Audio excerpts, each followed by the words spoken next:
Signor Sindaco, allora questa sera per informare e mantenere, come si dice, le persone vigili sul territorio in un certo senso. Ma sì, soprattutto per diffondere quelle che sono le buone pratiche che ci vedono coinvolti tutti nel contrasto al fenomeno dei furti nelle abitazioni. Ecco, non è solamente un lavoro delle forze dell'ordine, delle amministrazioni, insomma di chi è deputato a arginare questi fenomeni, ma è un intervento che parte proprio dai cittadini.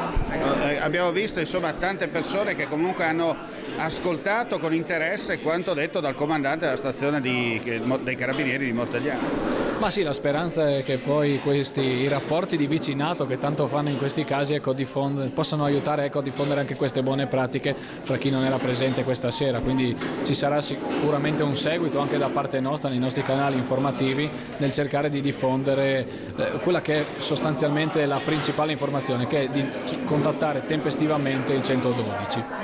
Allora è importante, come abbiamo detto, mantenere vigili, ascoltare e se serve usare l'112.